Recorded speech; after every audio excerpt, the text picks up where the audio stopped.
Nós falamos que eles prenderam políticos. Mentira! Eles não prendiam, sequestravam políticos.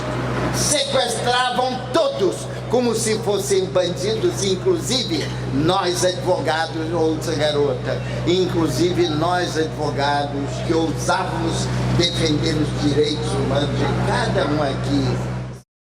Hoje eu sou um advogado envelhecido, que apesar da idade de estar aposentado, eu continuo trabalhando como posso todos os dias, dando a minha saúde na luta pelo bem, pela melhoria da situação social do mundo.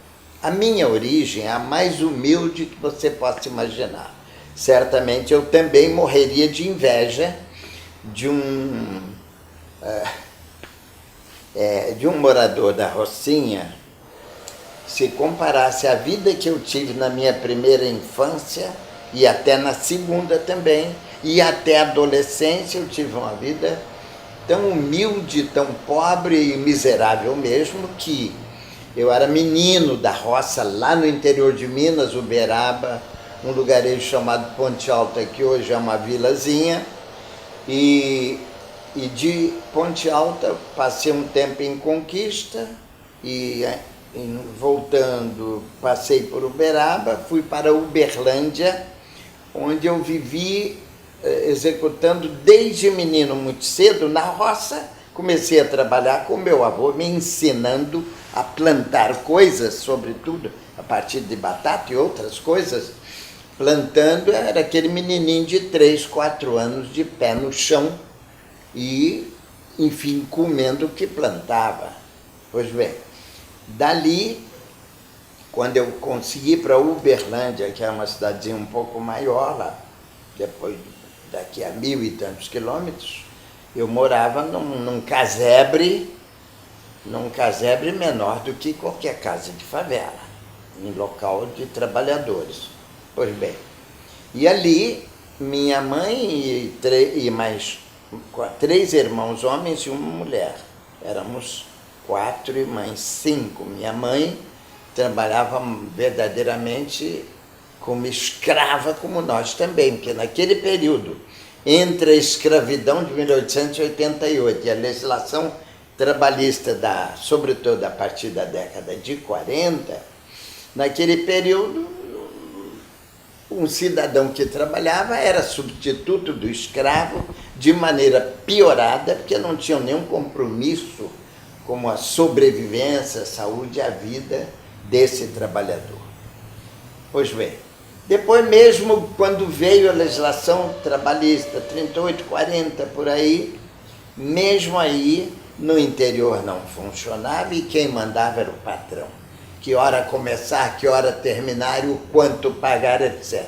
E pagavam sempre um salário de miséria, de maneira que nós, minha mãe, mais 3 filhos pequenos, nós trabalhávamos como escravos e complementávamos a nossa alimentação verdadeiramente com frutos de cerrado, que eu adoro até hoje, como a gabiroba, a mangaba, o jatobá, a guapeva, o araçá e tantos frutos do cerrado, que a gente às vezes ia para lá não só para buscar lenha como lenhador, que eu fui também, mas aproveitava e comia, enchia a barriga das frutas do cerrado e ainda levava bolsas para casa, para a família também, isso com uma frequência semanal, dependendo do pedido dos vizinhos que queriam lenha, etc. Ou então, até para catar cocô de animais, como adubo das hortas das famílias. E aí você ia catar fezes de animais para ceder aos vizinhos que precisavam, eles te davam um trocadinho, etc. Quando não, além da lenha, buscar serragem nas serrarias para o fogo mais permanente, como de fazer sabão, de cozinhar algo, um feijão mais longo, etc. Então, catava também serragem. Ou então ia para a estação na hora do trem chegar para carregar mala de viajante e ganhar uns trocados. Mas o trabalho principal que eu exerci nessa fase em Uberlândia, a partir dos 9 anos, foi o ser trabalhador de pedreira. Eu, com 9 anos, fui trabalhar em pedreira, um trabalho tão pesado que um adulto tem dificuldade e trabalha sem tempo determinado. E eu, quando falo, passei pela roça, depois como trabalhador de pedreira, eu digo com documentos no corpo, cortes de enxadas, de enxadão, ou então marca que aço, por exemplo, aço das ferramentas no corpo. Daqui, alguns são até visíveis, se a câmera enfocar, ela vai ver, pela cor e pela saliência, na mão, no peito, nas pernas, as marcas do que estou dizendo, registrado como documento das palavras que estou dizendo a você. É claro que eu não era o único, meus irmãos também passaram por isso, embora eu fosse o mais jovem dos 3, os outros 2 menos jovens do que eu tinha 9, o outro tinha 10 para 11, o outro devia ter 13 para 14, todos trabalhando em pedreira, e quando a pedreira, por algum motivo econômico das prefeituras, não tinha um orçamento bastante, nós tínhamos ou voltava para a roça, ou ia carregar lenha, ou ia fazer qualquer serviço, engraxar sapato na rua, enfim, qualquer coisa, não parávamos, e o ganho era tão mau, e naquela época, praticamente sem legislação, era tão ruim, que você ganhava o que o patrão, que era seu dono, entendesse de lhe pagar. Era, na verdade, uma verdadeira escravidão sem a palavra. Eu vivenciei isso, a minha infância, até que um dia eu descobri uma escola onde eu tentava estudar e não podia, porque eu não tinha idade para entrar numa escola de 1º grau.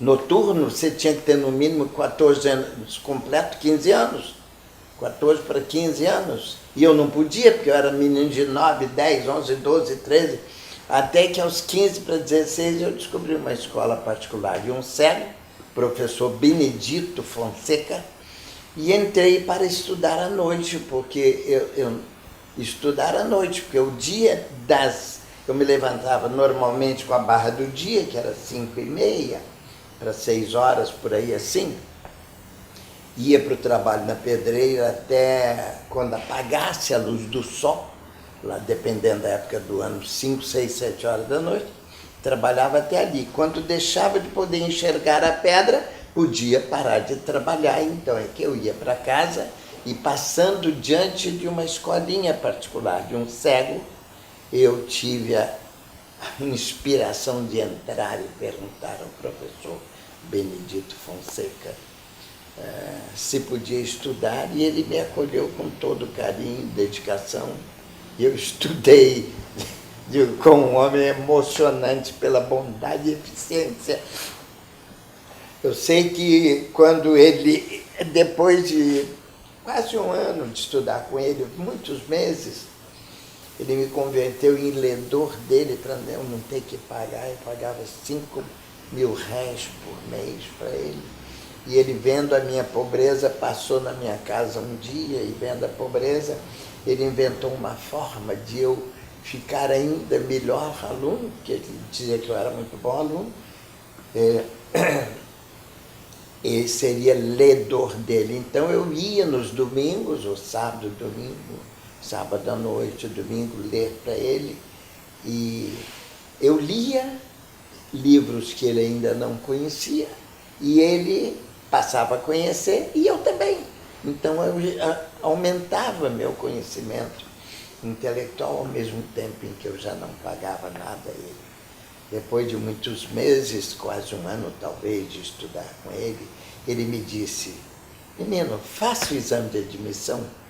Eu disse: professor, não adianta, porque eu tenho que trabalhar durante o dia.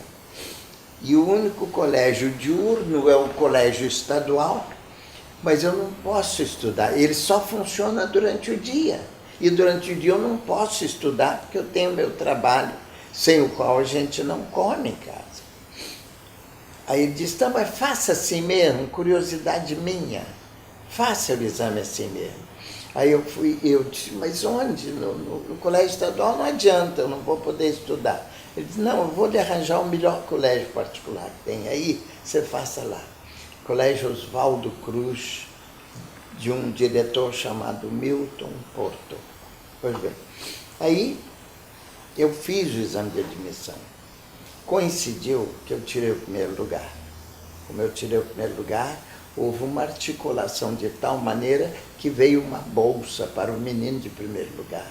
E aí eu passei a estudar de graça no Colégio Oswaldo Cruz, do professor Milton Porto, por articulação do professor Benedito Fonseca, Benedito Marra da Fonseca, que era um homem de uma bondade fora do comum, parecia quase tão bom quanto a minha mãe. Muito bem, quando eu terminei, daí a algum tempo, ele gostou da minha atividade e me convidou, eu deixei a pedreira, fui trabalhar no Colégio Oswaldo Cruz. Aí fui trabalhar no colégio. Quando terminei o ginásio, coincidiu, por acaso, por sorte minha, eu fui tirando o primeiro lugar todos os anos, daquele período todo, está lá na história do colégio. Se alguém pesquisar a fundo, vai encontrar tudo isso que eu estou falando, encontra lá, no ginásio Oswaldo Cruz. E aí, quando terminou, até antes de terminar, ele me convidou, fui trabalhar no colégio. E quando terminei, recebi o diploma de primeiro aluno, por sorte, os meus irmãos, um mais velho, outra mais nova do que eu, a única irmã que eu tenho mais nova, os dois fizeram também o mesmo caminho e também passaram em primeiro e segundo lugar lá no colégio. E logo depois apareceu uma bolsa para ele e depois uma para ela. Pois bem, e antes mesmo de terminar o curso, ele me deu a admissão agora para ser professor. Depois me mandou uma carta cumprimentando, dizendo que foi um sucesso aquela turma, 2 turmas eu lecionava de 100 alunos, mais ou menos 50 numa de manhã, mais ou menos 50 outra tarde. Como houve muito sucesso também tudo isso, o irmão dele, que era dono de um colégio no Rio de Janeiro, chamado Colégio Brasil América, que era exatamente ali o Pedro II da Humaitá. Quando você passar ali, todo aquele bloco mais antigo, né, era o Colégio Brasil América, onde o irmão do professor Milton Porto era o diretor e dono, e aí me convidou para vir para o Rio de Janeiro, me garantindo moradia e um local, um colégio de graça. Que ele, seja no dele ou onde ele arranjasse, eu teria colégio de graça no Rio de Janeiro. Resultado, eu então aceitei e vim para o Rio sozinho, morei lá no colégio do professor, agora Milton, Mário Porto. Comecinho de 49, eu já estava chegando no Rio de Janeiro, em dezembro de 48, e fui morar e trabalhar, não estudar, fui estudar em outro, Rui Barbosa. Mas aí ali na Humaitá, onde você vê Pedro II, lá era o Brasil América, onde eu trabalhei e estudava no Rui Barbosa, ali no Catete, lá do Machado. Muito bem. Como coincidiu que eu fui também tirando o primeiro lugar lá. Coincidência feliz, me deram bolsa também, não cobraram mais nada, porque era o primeiro aluno. Todo colégio tem um primeiro aluno, parece que para eles é bom, né? Foi bem, e aí quando eu estava já no penúltimo para o último ano, eu encontrei uma informação que me pareceu interessante. Eu tinha curiosidade de ver como é que é esse mundo. Esse mundo, às vezes, tão imundo que nem parece no mundo, mas, na verdade, é o nosso mundo. E aí eu vi um convite para Escola de Marinha Mercante, oficial da Marinha Mercante. Eu, então, fui lá, tomei informações, convidei um colega, que era até um muito bom aluno, ele era o meu segundo no colégio, aí aceitou, nós fomos fazer, passamos, coincidentemente eu lá tirei o primeiro lugar, ele que era meu segundo, tirou o segundo também, e aí eu fui fazer Escola de Marinha Mercante, virei oficial de Marinha Mercante e fui viajar pelo mundo ganhando, logo depois do diploma, ganhando razoavelmente bem, e a nossa vida começou a mudar fortemente a partir daí. Eu disse que a Escola de Marinha Mercante não é marinha de guerra, não, marinha de paz, mercante. Eu sou pacifista, não gosto de guerra, e aí fiz Marinha Mercante, fui viajar, viajei pelo mundo todo, na América, do Chile ao Canadá. Isso incluindo também depois as viagens que fiz como advogado de perseguidos políticos e como membro de organizações pacifistas de que eu participava, eu viajei também, incluindo as duas coisas, Marinha Mercante e organizações pacifistas, e função de advogado defendendo, inclusive, estrangeiros de ditaduras implantadas pelos impérios. Eu viajei também de Portugal até a Rússia. Na África, vários países do norte, centro e centro-sul da África. E mais tarde eu fui até a Austrália, Nova Zelândia, Austrália e tal, e Indonésia. Portanto, eu fui a todos os continentes do mundo, com dezenas de países visitados com frequência e alguns até parando algum tempo, como, por exemplo, uma obra que fui fazer no Império Britânico, na Escócia, eu fiquei 6 meses numa obra parado em Glasgow e, portanto, ganhando uma experiência que aquele menino de pé no chão, envolto de 90, talvez 99% de analfabetos, inclusive da sua família, agora estava numa situação tão menos ruim, tão melhor, tão mais digna, que eu pude rapidamente comprar uma casa aqui no Rio de Janeiro, um apartamento no Meia, inicialmente, depois Botafogo. Pude comprar para poder trazer a minha mãe e a minha irmã, que continuavam nas suas dificuldades lá em Uberlândia, e só aliviadas essas dificuldades pelo pouco que eu podia mandar, pelo dinheiro que eu mandava para elas. Direito eu decidi sempre. Eu via no meu entorno, desde menininho, tantas injustiças, brutalidades com as quais eu não concordava, que eu achei que a minha profissão, eu sentia que a minha profissão devia ser direito, advogado. Pois bem, aí resolvi ser advogado, fiz um acordo na empresa onde eu trabalhava, que era Petrobras, FRONAP, Frota Nacional de Petroleiros, que hoje se chama Transpetro, e a Frota Nacional de Petroleiros foi criada antes da Petrobras, embora prevista para pertencer à Petrobras, como veio a pertencer quando a Petrobras um pouco depois foi criada também.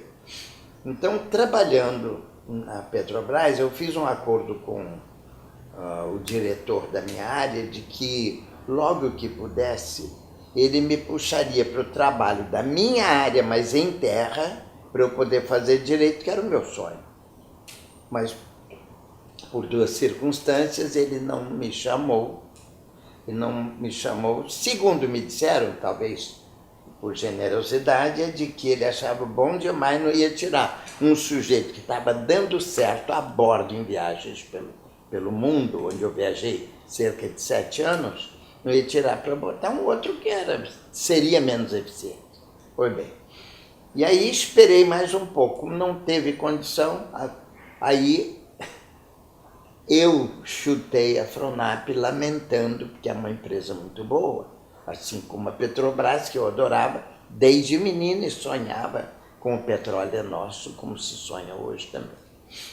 Pois bem, então, Aí eu imediatamente arranjei um outro emprego fora, e ganhando razoavelmente bem, e fui, ao mesmo tempo, fiz o vestibular, passei muito bem, sem problema, fui fazer direito. E entrei lá em 1957, comecei em 58, terminei em 62.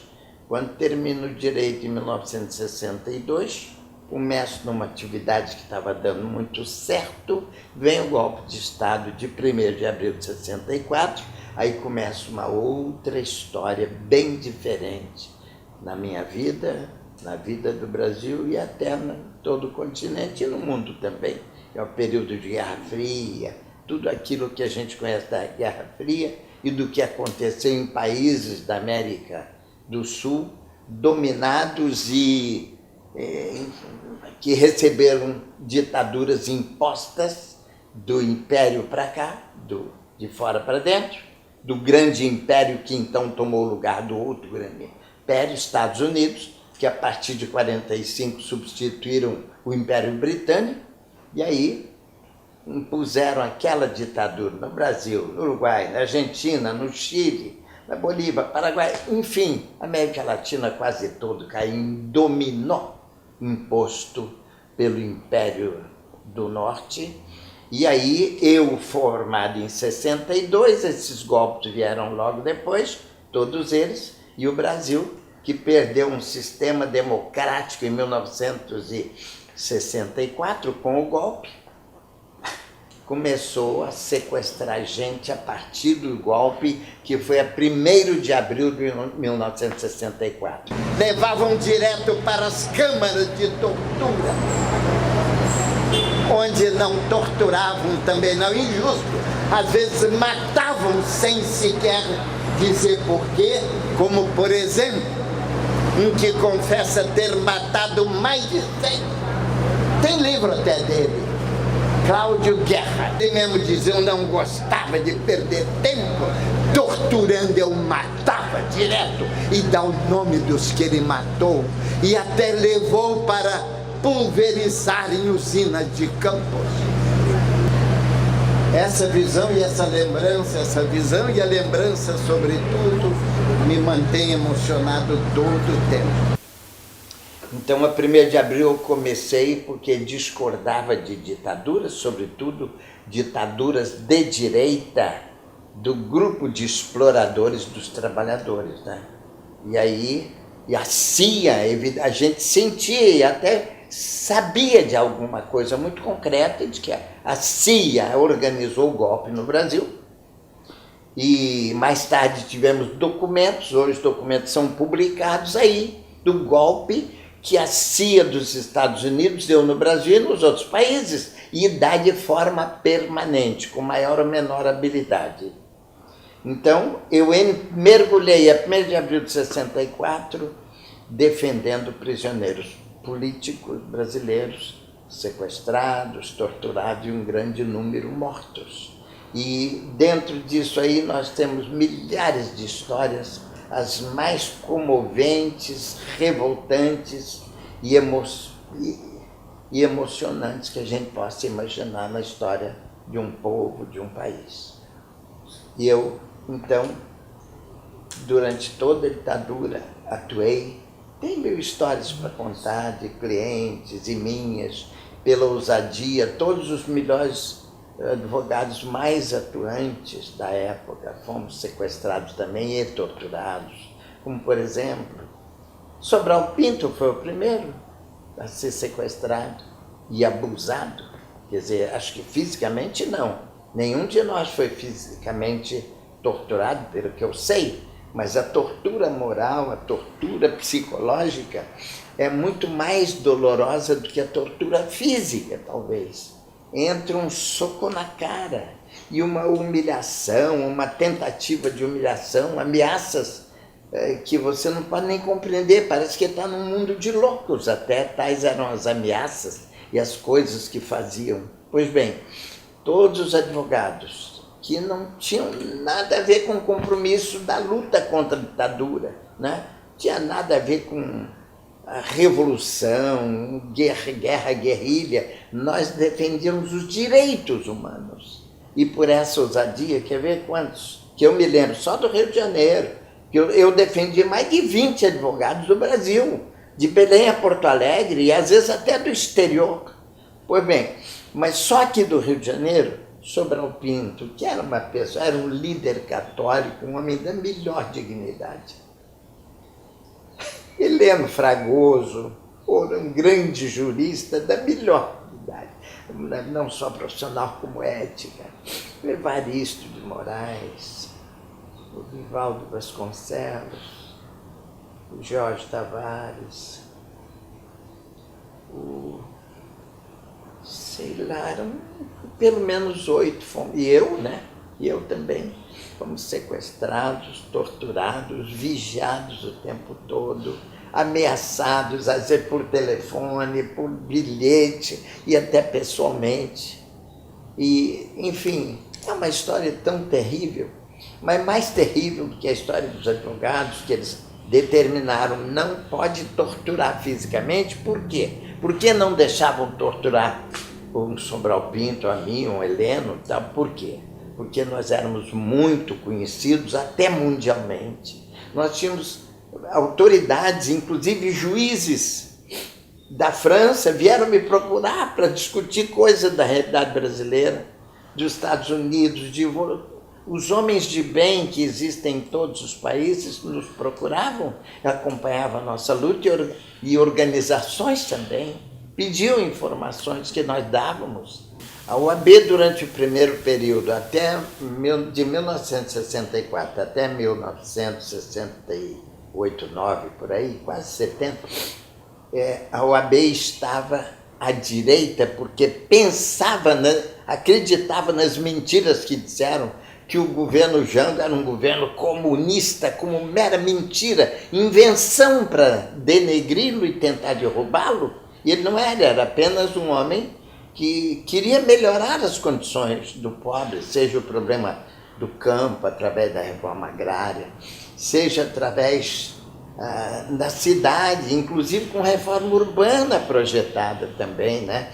Um programa de controle da exploração e remessa de lucro abusiva, tudo isso ele pretendia para consertar o país. E aí era acusado de comunista e, como tal, perseguido e derrubado dessa maneira.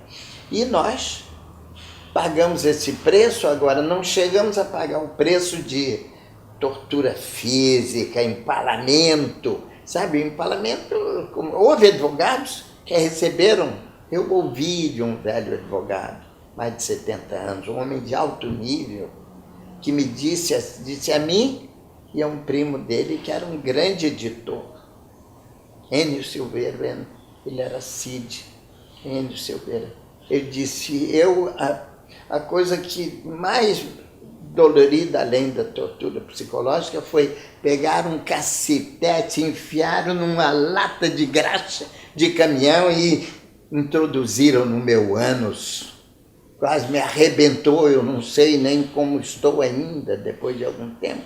Pois bem, coisas assim que você ouve, parece que é uma coisa do outro mundo, nem dá para acreditar. O meu menino não acreditava em tudo que falavam contra o Hitler, porque parecia coisa que não podia existir na humanidade e no mundo. Pois bem, eu tenho hoje clareza de que se o Hitler pudesse adivinhar o que se faria no Brasil e outras ditaduras latino-americanas, o Hitler teria inveja dos ditadores daqui, impostos pela CIA dos Estados Unidos, e depois copiada por ela em muitas das ações pelo mundo afora também. Eram jovens e lindas, eram preferidas para levar para um canto e às vezes até estuprar em fila de torturadores assassinos. Tinham prazer de violar as meninas em fila, e eu tive, inclusive, meninas que engravidaram, e a história é de chorar. Eu nem conto porque choro. Tinha o prazer de, em fila, torturar uma menina e até engravidá-la. Elas estavam presas na Ilha das Flores. Olha, a Ilha das Flores tem histórias incríveis, mas essas 3 meninas, quando soltas, elas foram em seguida sequestradas pelo DOI-CODE, pelos sequestradores do Exército, e levadas para um lugar escondido na Avenida Suburbana. Elas só descobriram porque... E esconderam elas lá num buraco e escreveram: não se aproximem. Deram aquela doença, são leprosas, não se aproximem, leprosas. Aí todo mundo tinha medo até de chegar perto daquela cela-buraco, né?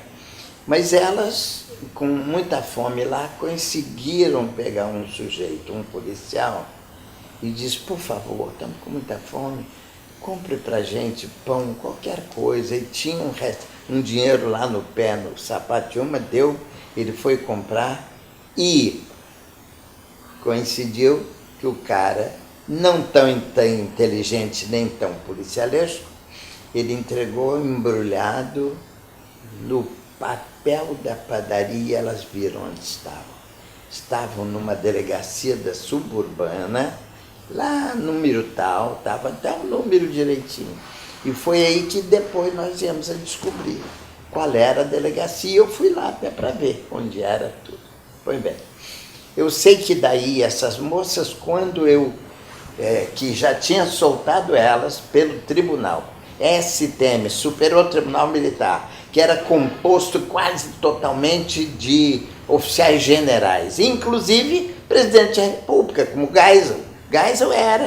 O Geisel era um dos...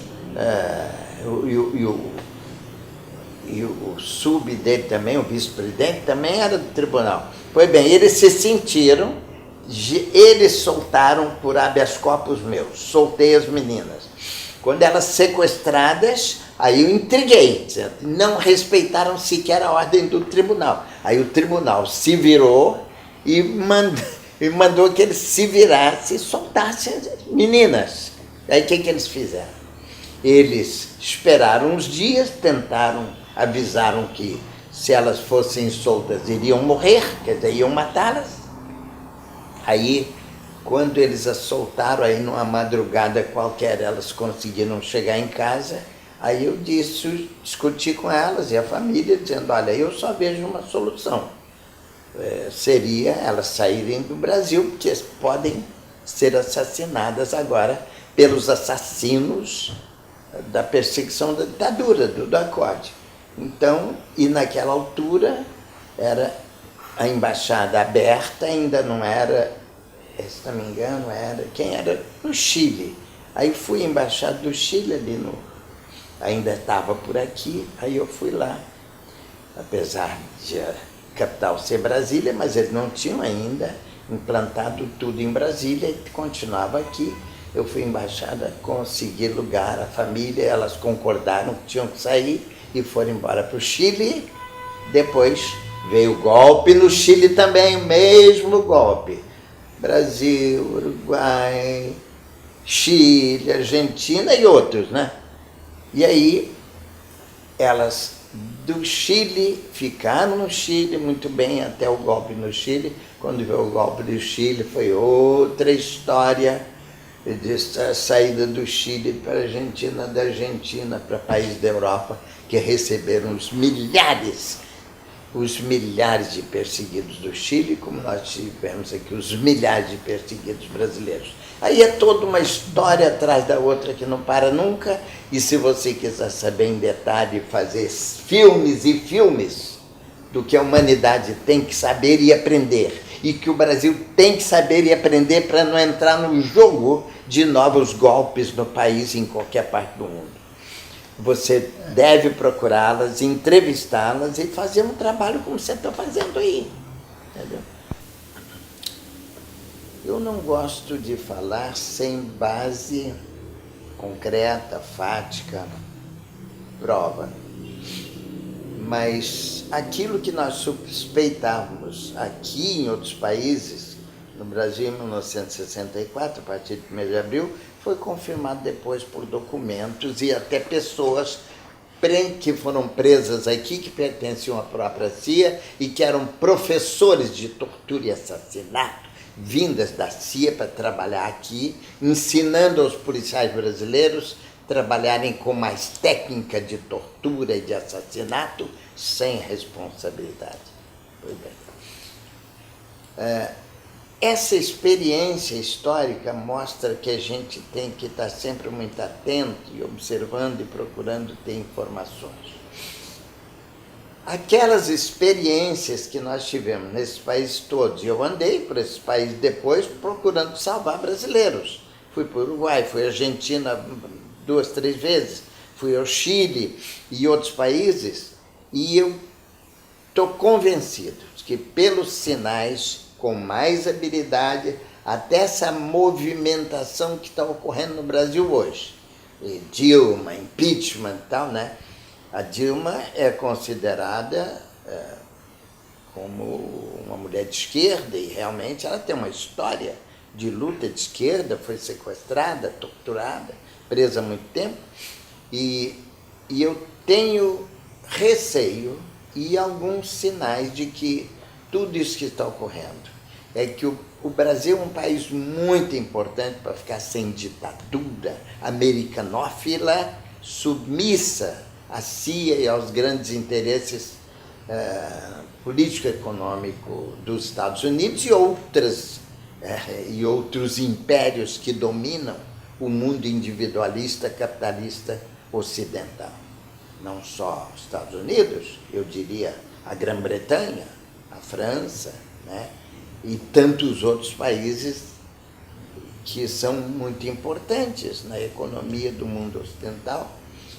Pois bem, e estou com muito temor de que esteja acontecendo isso agora com mais habilidade, tanto que Estados Unidos quase não aparecem, a CIA só aparece de maneira indireta, a CIA não apareceu, mas eu estou convencido de que a trama vem de lá. Essa trama toda aí, a partir da propaganda dos meios de comunicação, jornais, revistas e televisão, daqueles que são muito bem comprados pelo poder econômico, são comprados, financiados, corrompidos pelo poder econômico. E se aprofundar essa pesquisa, nós vamos ver o quê? Nós vamos ver quem nunca apareceu como corrupto permanente do sistema. Corruptos permanentes do sistema, sempre tentando golpes que façam que os grupos econômicos dominem, sejam os donos do país, para explorá-lo como bem entendem. E é o que está ocorrendo agora, da minha convicção. É claro que eu não tenho meios de prova agora, só tenho uma experiência histórica e alguns indícios de que isto está ocorrendo. No futuro nós saberemos com certeza. E eu estou convencido já que tudo isso é uma tentativa de fazer com que o Brasil e outros países importantes, como Brasil, Argentina, Peru e tantos outros países importantes demais para perderem o controle do poder econômico das grandes potências, estão submissos a isso tudo aí. Ou países que não são tão importantes, mas que têm uma riqueza muito importante, como por exemplo a Venezuela. É um país muito menor? Muito menos importante? Mas ele é muito importante, também pela sua potência, mas até porque é um grande produtor de petróleo, um dos maiores produtores de petróleo do mundo, né? E, claro, tem que ser dominado, e quem estiver lá tem que cair ou morrer. Olha, essas instituições todas elas, podem ser realizadas de maneira legal ou ilegal. O impeachment é um desses institutos que permitem o impedimento ou o afastamento de um presidente desde que de maneira absolutamente constitucional e legal. E a interpretação disso é da maior importância, porque quando você tem os poderes como nós temos, em geral, os poderes que não são democráticos, os poderes em geral são plutocráticos, porque eles se elegem ou chegam a ele, tanto legislativo sobretudo, executivo, judiciário menos, mas também tem pesos, sofre uma influência. Esse poder econômico deforma qualquer coisa que se apelide de democrático. Por quê? Democrático é quando o povo, conhecendo a verdade, buscando o que há de melhor dentro da verdade, ele elege as melhores pessoas. No entanto, aqui a deformação da formação de partidos e mais, a realização eleitoral, ela se caracteriza por aquilo que tecnicamente podemos chamar de plutocracia. Pluto, em grego, é dinheiro, é grana, é ouro, grana. Então ela não se realiza pelas regras normais de uma democracia, e sim pela plutocracia, isto é, pelo dinheiro. Como? Por exemplo, vou dar um exemplo bem simples que pode fechar tudo isso.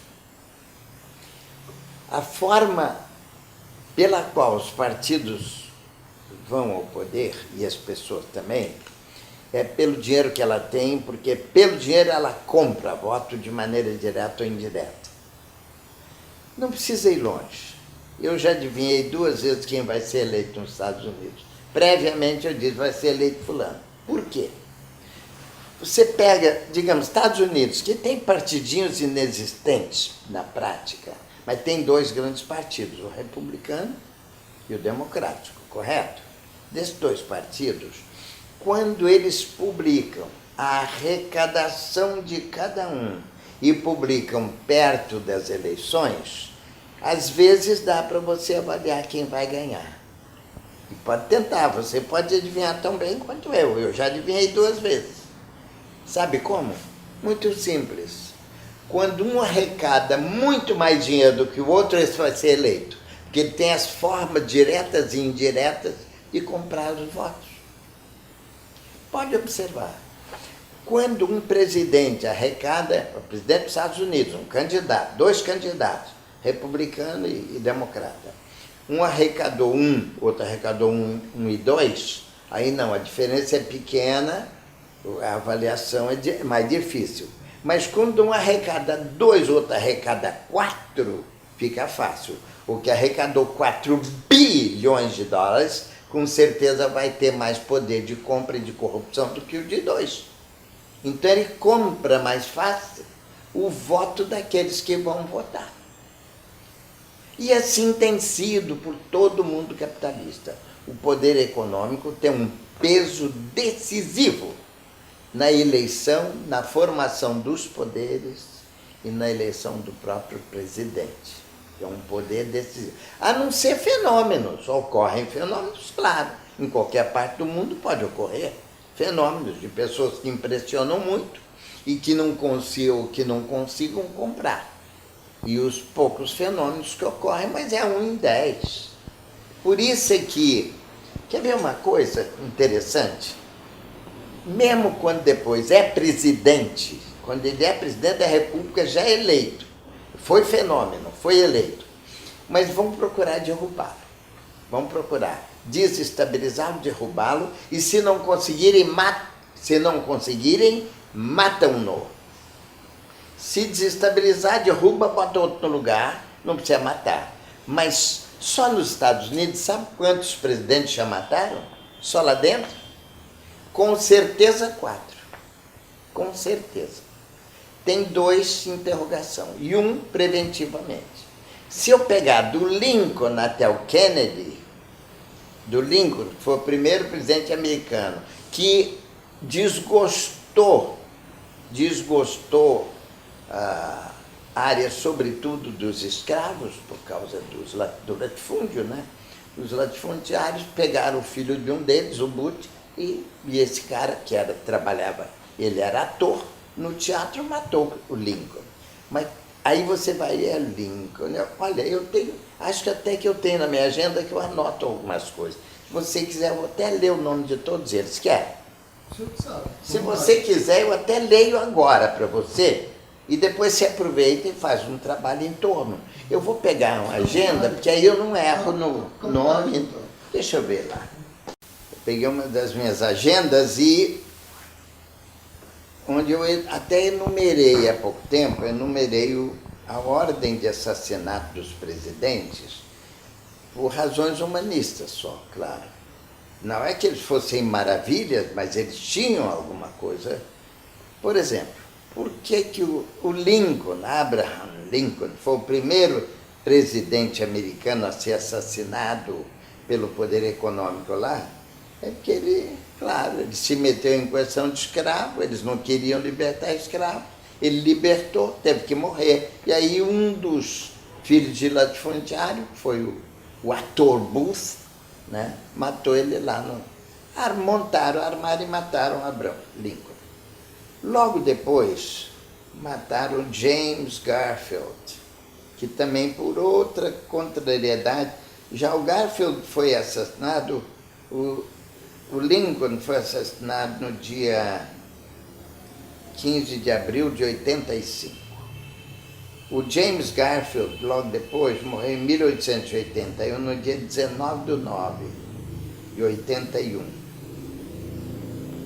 Depois, o terceiro presidente foi William McKinley, que já foi assassinado no dia 14 de 9 de 1901. Passamentos, tudo cerca de 20 anos, mais ou menos. Depois veio Kennedy. Aí eu já me lembro bem do dia em que ele foi assassinado. O Kennedy foi assassinado porque contrariou uma outra área perigosa, que era uma área de armamentismo, e munição e guerra, enfim. Os montadores de guerra, aí entram banqueiros e tal, aí mataram o Kennedy.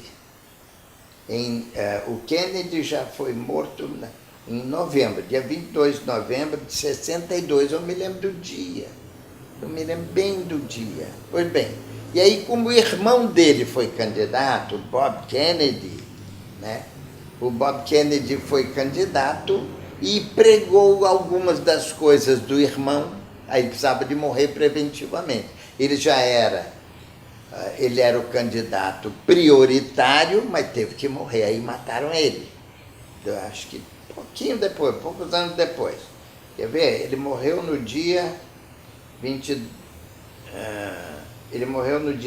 6 de junho de 68. O irmão tinha sido em 63.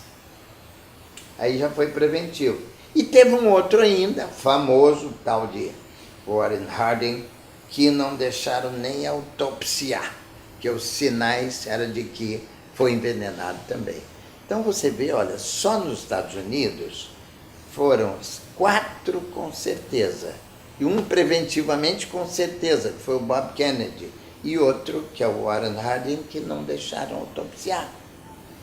Isso dentro dos Estados Unidos. Agora, os presidentes assassinados fora de lá, que discordavam da linha de atuação política deles, o número é muitíssimo maior, inclusive o do Chile, né? E de tantos outros países. Enfim, é uma história terrível e o ser humano tem que pensar nessas coisas e tentar melhorar isso se quiser melhorar a vida da humanidade, a vida no mundo, a vida de você, sua família, seus filhos e netos e toda a ambientação que a gente sonha para poder ser feliz. Todo mundo busca a felicidade, mas nesta forma de ditadura de interesse individual como está ocorrendo, e sobretudo ditadura de países poderosos, nós não vamos conseguir a felicidade nunca para ninguém. Mas vamos lutar e vamos continuar a conseguir. Vamos conseguir. O que fazem pelo mundo afora, aquele império que sob as ordens das empresas imperiais faziam contra os maus, os traidores das suas pátrias, os traidores do Brasil, que às vezes estavam nas Forças Armadas ou em todo lugar. Havia, por exemplo, a aeronáutica, até hoje parece que não foi ouvida, a Marinha, o Exército. Quantos patriotas, de soldado a general, lutaram conosco contra eles, evitando o golpe que levou esse país em 20 e tantos anos de golpe, levou à morte de milhares, sequestro de não centenas de milhares, vítimas foram os milhões de brasileiros. Os paraísos fiscais são esconderijos dos grandes bandidos mundiais, assim como aqui na legislação brasileira, na legislação do mundo inteiro, que pune aquele que protege o bandido, é chamado, o ladrão sobretudo, é chamado de receptador. Pois bem, no mundo, os grandes receptadores para os grandes capitais aí de bilhões, empresas de bilhões de dólares, chamam-se paraísos fiscais, e são muitos. Não é só a Suíça. Aliás, o jornal está dando aí, começando de Nevada nos Estados Unidos, e vai indo, enumera 20 e tantos paraísos fiscais. É Suíça, Luxemburgo, Liechtenstein, as Ilhas do Canal Britânicos e muitos outros, que escondem toda a bandidagem, corrupção e roubalheira mundial, para o capital dominar o cidadão, dominar a partir do pensamento, através da informação, através de tudo. E aí, dar os golpes onde querem, ganhar mais, impor ditaduras e roubar o povo e fazer com que o retrato do mundo continue como está, enquanto uns ganham bilhões todo ano só de jogo de bancos e banqueiros e paraísos fiscais. Uma pessoa às vezes ganha 5, 10, 20 bilhões de dólares cada ano. Enquanto isto, um trabalhador no Brasil, no mundo em geral, mas sobretudo na África, não ganha 1 ou 2 dólares que dê para se alimentar e manter a sua vida. Daí porque morrem dezenas de milhares de pessoas cada dia no mundo só de fome. E se pudéssemos mostrar que a fome gera outras causas de morte, né? Subnutrição, doença disso, doença daquilo, então o número seria muito maior. Mas só de fome, se morrem mais de 30 mil pessoas todo dia, eu somo, dá mais de 10 milhões cada ano. E quando eu somo ao longo da minha longevidade, ou longevidade de uma pessoa normal, chega a 1 bilhão de mortos dentre os 7 bilhões e pouco de habitantes da humanidade, do planeta. Quer dizer, 1/7 morte só de fome. Não estou falando nenhuma outra causa, não estou falando de acidente, ou dor de barriga, nada não. Só falta de comida num mundo que produz e sobra comida até. Pois bem, é uma coisa tão terrível e triste que é até difícil de falar sem você se emocionar e ficar pensando o que é isso, que humanidade é esta? Será que, enfim, o que é isso?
resta alguma esperança. Eu sou um teimoso homem de esperança, por isso é que eu continuo ainda lutando tanto quanto posso, ajudando aqui e aqui, onde possa. E por isso lutei durante toda a ditadura e contra as sequelas da ditadura que permanecem até hoje. As sequelas da ditadura continuam. A ditadura não durou 21 anos só. Ela continuou com suas sequelas. Quando você vai, por exemplo, encontra aí alguns intelectuais, inclusive médicos, advogados, com sequela, com marca, com deformação física ou psicológica causada por eles, né? Ou criança subnutrida porque os pais são tão explorados que não dá para dar uma alimentação justa, muito menos uma medicina, uma assistência médica ou uma educação apropriada. Tudo consequência dessa exploração abusiva. Como é que você pode entender que um homem ganhe 5, 10, 15 bilhões de dólares todo ano e uma nação inteira, sobretudo quando é nação pobre e dominada, seja na África, na América Latina, no Sudeste Asiático, que um homem pode ganhar 1, 2 dólares por dia, enquanto outro ganha, e portanto 200, 300 dólares por ano para manter sim tudo, comida, saúde, educação, roupa e tudo, com 1 dólar, 2 dólares por dia, isto é 8, 10 reais por dia. E outro ao mesmo tempo dá 200 por ano, 300, 500 ou 1.000. Mas outros não falam em 200, 300 ou 500 dólares, não. Falam em bilhões de dólares. Igualdade absoluta é impossível. Um trabalha 8 horas, outro trabalha 12, outro trabalha 4, mais. Mas a diferença não pode chegar a um absurdo desse. Uma pessoa ganhar mais do que milhões de outras de um outro país. E você vê isso. Se você pesquisar, você vai ver na estatística. Mas não vai em qualquer estatística não, hein? Porque estatística de meios de comunicação tem que saber qual. O melhor que você faz é ver os da ONU, qual é a fonte séria oficial, aí você vai ver que absurdo ocorre. Parece realmente que está num outro mundo, num outro planeta que não é este. Como é que pode? Bom, enfim, vamos continuar lutando, você na sua área, eu na minha, e quem sabe amanhã os seus netos e bisnetos vão ter um resultado um pouquinho melhor que nós tivemos, tá bem?